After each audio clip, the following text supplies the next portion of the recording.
Salut tout le monde, on se retrouve cette semaine pour une petite vidéo Tamis Bouze où on va analyser les bouses et les gestions des vaches avec Simon de chez Néolait. Pour toi, le Tamis Bouze, quelque chose qu'on fait quasiment à chaque visite. L'intérêt, c'est de suivre en fait la digestion dans le temps, de le faire plusieurs fois et de voir si ça bouge ou pas. C'est l'intérêt du suivi. Là, je suis en train de me faire pousser par une vache. Elle va gentiment s'en aller. Et l'intérêt, c'est de suivre aussi est-ce qu'il n'y a pas de dysfonctionnements qui apparaissent. Ou au contraire, c'est aussi de les gommer, quoi. D'accord, ok. C'est de voir s'il n'y a pas des trucs justement pour qu'on peut aller bouger dans le rationnement, couplé à l'analyse vraiment de la digestion, parce que l'intérêt de l'analyse des bouses, c'est qu'elle ne monte pas. Et pour toi, enfin moi je vois, j'en fais très rarement, thermomètre de la santé, de l'état de gestion du troupeau, quoi. Bah oui, parce qu'entre guillemets, c'est elles qui le disent. Ouais. Alors c'est pas très ragoûtant, mais c'est hyper informatif. On a beaucoup d'infos qualitatives qui permettent d'avoir vraiment beaucoup d'informations si la digestion se passe bien, au contraire pas bien. D'accord. Donc c'est vraiment, c'est ça, l'image du thermomètre est très bonne. Bah écoutez, l'image est bonne, donc on va passer à la pratique. Et après on va en prendre une dizaine à peu près. Le disque n'a pas marché depuis 2-3 heures, donc tu vas en avoir quelques-unes. Ouais voilà, donc en fait ça va permettre de voir des trucs. Alors encore une fois c'est pas très ragoûtant, mais on commence à déceler des petits grains, des choses comme ça, et c'est des choses qui vont sûrement réapparaître assez facilement au tamis. Ouais, au tamis. On prend une dizaine à peu près de bouses sur toutes les vaches possibles et imaginables pour avoir en fait une image plus plus globale. Et ça permet de voir aussi l'homogénéité des bouses. Parce que sa force du coup elle est prélevée. L'objectif de l'élevage ici c'est de faire du lait. Oui, c'est un peu la base. C'est un peu pour ça que j'ai des vaches. Pas tant que ça des fumiers, ouais, quand même un peu, mais non mais c'est sûr que... Et donc en fait perdre du grain entre guillemets c'est une perte nette quoi, c'est dommage. Donc en fait c'est là l'intérêt du Tamis Bouze, c'est justement on va le mettre en exergue. Et du coup se dire il y a peut-être est-ce qu'on n'a pas un moyen d'aller l'exploiter un peu plus ce grain de maïs qui partait dans les bouses et que plutôt il parte à être transformé à faire du lait quoi. Ouais, d'accord, ok. C'est ça en fait l'objectif final. Ok. T'en as assez ou t'en reprends? Non, c'est pas mal. Ça, on en a assez. Et ben on va passer au tamis alors. Allez, on a nos bouses. On est avec le jet d'eau, c'est un élément important du Tamis Bouze. Le tamis est là, vous voyez. Donc explique-moi les différentes grilles, les diamètres, pourquoi, comment. Donc en fait c'est un tamis en 3 grilles. Il existe souvent des tamis à 2 grilles aussi. Et l'intérêt en fait qu'il soit à 3 grilles surtout, c'est qu'en fait le dernier qui est tout en bas sert d'étalon. C'est-à-dire qu'on va comparer les 2 premiers, ce qu'on va retrouver dedans, par rapport au dernier. Ça permet de juger est-ce que il y en a beaucoup dans les 2 premiers ou est-ce qu'il n'y en a pas beaucoup en fait. Donc après vous voyez, tu vois il y a des grilles qui sont différentes, des gros diamètres, des plus petits. Ça va permettre de filtrer les gros éléments, les plus petits. Par exemple les grains de maïs, les grains d'orge, les fibres, des glaires, des fois des choses comme ça. Et au contraire celui du bout là, il est très très fin. Donc il va permettre de trier vraiment ce qui reste. Et en général ce qui reste dans le dernier tamis, ça nous arrange bien parce que c'est vraiment l'indigestible pour une vache. D'accord, ok. Donc entre guillemets, plus il y en a là-dedans, mieux on se porte. D'accord, ok. L'intérêt de cet outil-là, c'est justement de suivre dans le temps un troupeau, de percevoir quelques anomalies si jamais il y en a.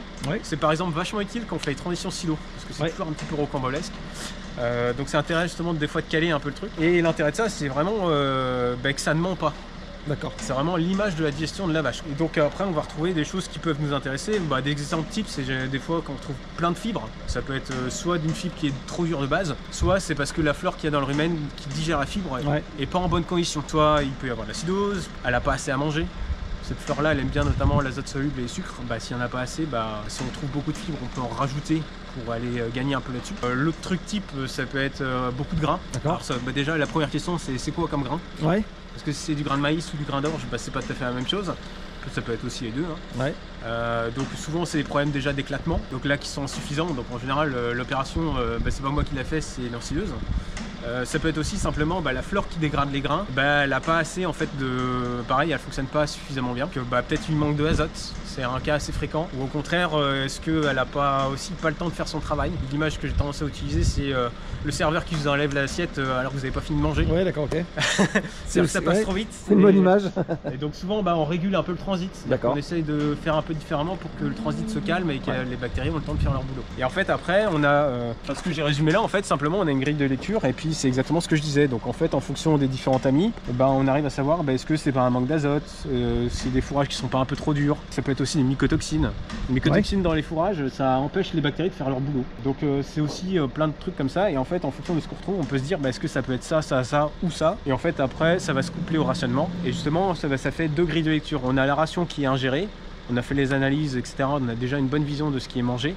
Et là, à l'inverse, on a aussi une vision de ce qui est digéré. Et en mettant les deux en face à face, des fois, ce qu'on voit sur l'écran du rationnement, on se dit Ah bah oui, Tout va bien. Je veux dire, c'est logique, ce qui se passe dans les bouses, on le retrouve quoi. Ou au contraire, des fois, les deux se contredisent. Donc là, on va se dire, bah justement, il faut savoir prendre les bonnes décisions. Qu'est-ce qui va pas quoi. Bah le rationneur, ouais, exactement, le rationneur il me dit ça. Bah les bouses me disent peut-être un peu le contraire quoi. D'accord. Ça peut être par exemple des excès pour les éleveurs qui connaissent ça.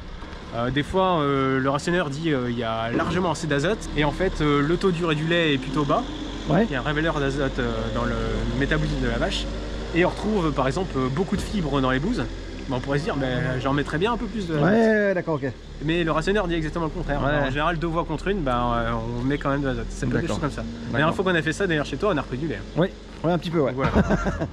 Bah écoute, on va passer à la pratique. Alors on va mettre des gants quand même. Tu vas mettre des gants. Moi je ne touche pas. C'est pas très. Alors c'est pas que je touche pas, hein, je mets les mains dans la merde. Mais là je vais laisser les professionnels du fouillage de merde faire son boulot. C'est pas très ragoûtant, mais le résultat en vaut la chandelle. Ouais. Déjà on voit quand même Un peu de des grain. petites choses. On voit Non. un petit peu de grain qui se balade, ouais. Et je pense qu'on va en voir d'autant plus. Ouais. C'est-à-dire que ce qui se passe en humaine, on arrive à le contrôler. Ce qui se passe dans un gros intestin, particulièrement dans le sécom en fait. C'est la première partie du gros intestin. Là par contre ça peut refermenter, mais là on a zéro maîtrise quoi, c'est vraiment 0-0. Et là ça devient problématique parce que à outrance en fait ça peut vraiment beaucoup refermenter. Souvent quand on a du grain qui est très mûr, ça fait ça par exemple, du grain qui est pas du tout éclaté. Et là ça peut être très douloureux. Donc ça peut se manifester par des problèmes de glaire. Donc on voit aussi un petit peu les pellicules noires là qui sont du colza tout simplement. Ouais. Donc ça on va les retrouver en fait dans celui du bas. Fréquemment c'est ça. À moins qu'ils soient piégés dans. On va les retrouver un peu partout, mais surtout dans le tamis du bas. Bah c'est pas grand chose, hein, c'est normal même, c'est la coque du colza. Et elle est complètement indigestible de toute manière, donc il n'y a rien à en tirer. De toute façon tu le retrouves toujours ça. C'est fréquent. On sait qu'il y a du colza facilement dans une ration quand on fait une tamis parce qu'on le retrouve. Là en fait, rien que déjà on commence à sentir qu'il y a quand même, c'est dur de vider le premier tamis. Ouais. Et donc ça veut dire que y a de la fibre. Bon en l'occurrence on est sur une ration où on a des maïs qui étaient de 2022, donc qui ont eu tendance à être un peu fibreux. On est une ration sans silage d'air pour l'instant avec du foin. Donc forcément on est sur une ration qui a de la fibre potentiellement pas facile à digérer quoi. D'accord. Donc somme toute c'est assez logique. Néanmoins on voit quand même que par rapport à la dernière fois, ça s'est amélioré ouais. C'est moins bois quoi. Je vais secouer un petit peu sur un toit.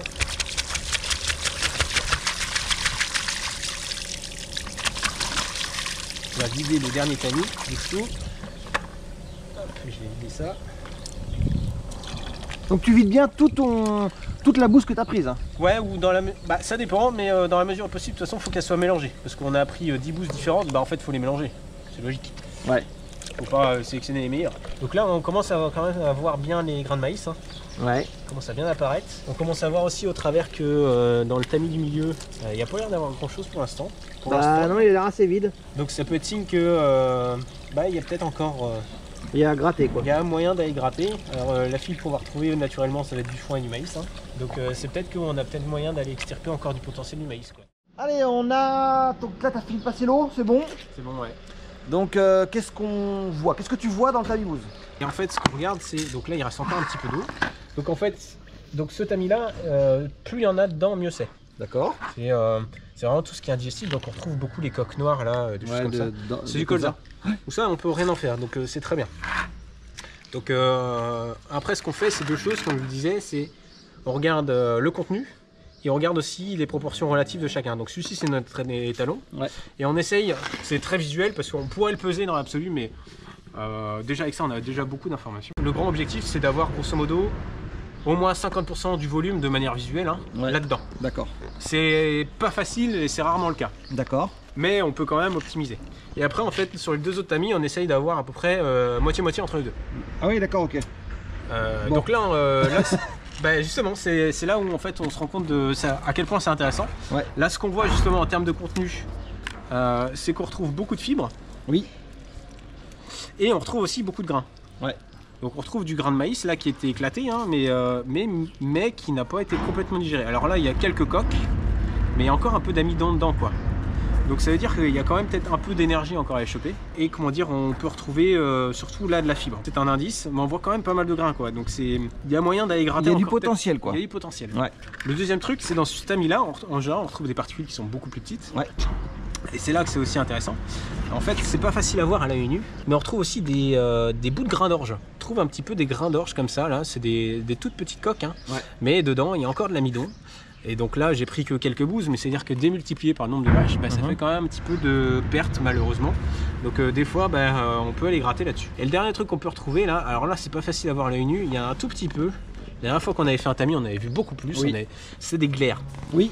La dernière fois on a récupéré un bout comme ça. Ah, là. des gros morceaux, ouais. Ouais, donc les glaires ça vient d'où? Les glaires ça vient en fait du gros intestin, c'est du mucus, autrement dit c'est de la morve, Ouais. mais c'est la couche protectrice en fait du gros intestin. Et pourquoi on en retrouve dans les bouses? C'est quand on a des reprises de fermentation dans le gros intestin, en fait il y a une flore qui est hébergée là-dedans, qui refermente.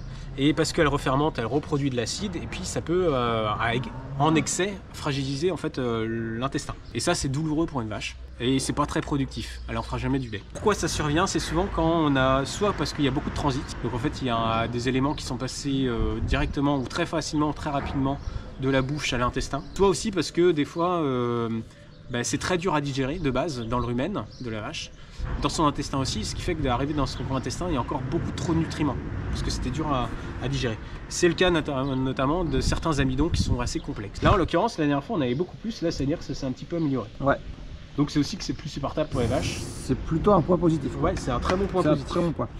Et le fait qu'il y en ait, tu disais 50-50 normalement, grosso modo on devait avoir du... Non, on devait avoir du 50... Il faudrait qu'il y ait 50% du volume qui soit là-dedans. Voilà, et après 25-25 en gros. Exactement. Donc là, le fait qu'il y ait plutôt tout là et rien là, entre guillemets. En fait, mon boulot à moi, Ouais. notre boulot à nous, Ouais. ça serait de passer en fait au moins cette partie-là, Ouais, au moins là-dedans quoi. D'accord, ok.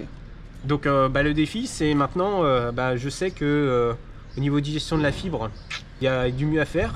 On retrouve du grain, c'est peut-être qu'il passe trop vite. Ouais. Après niveau éclatement, il pourrait être plus éclaté ça. Donc ça, affaire à suivre, c'est prochain ensilage. Ouais. Il y a peut-être aussi qu'il passe trop vite. Et puis en fait le gros du boulot là, c'est surtout de la fibre quoi. Et il y a l'air d'avoir en fait le plus gros potentiel qui reste, c'est de la fibre. De leur faire digérer plus de fibre en fait, pour qu'on la retrouve là-dedans. Ouais, ouais, ouais. Donc ça veut dire que peut-être dans le rationnement, on peut appuyer sur certains critères plutôt que d'autres pour se dire c'est ça que je vais aller taper quoi. D'accord, ok. Parce que ça, c'est ni plus ni moins que de l'ensilage et du foin de la ferme. Bah oui, Donc l'intérêt qu'on a ici, c'est d'aller le digérer au maximum. Ok. Voilà. C'est bon? C'est bon pour moi. C'est bon pour moi. Si c'est clair pour toi. Ah oui, c'est parfait. Donc le tamis boost, vous l'avez vu, il est fait. On vous a expliqué comment ça fonctionne. Tu nous as expliqué ce que tu voyais. Maintenant, conclusion. On a retrouvé des fibres, on a retrouvé du grain. Et conclusion, c'est que il y a de la fibre encore à digérer. Donc il faut peut-être regarder quelques équilibres pour aller gratter. Ouais. Très bien, merci beaucoup. Si vous avez des remarques, des questions toujours, n'hésitez surtout pas sur des sujets très techniques comme ça. Allez-y, lâchez-vous. Et puis, une prochaine pour une autre vidéo. À la prochaine. Salut!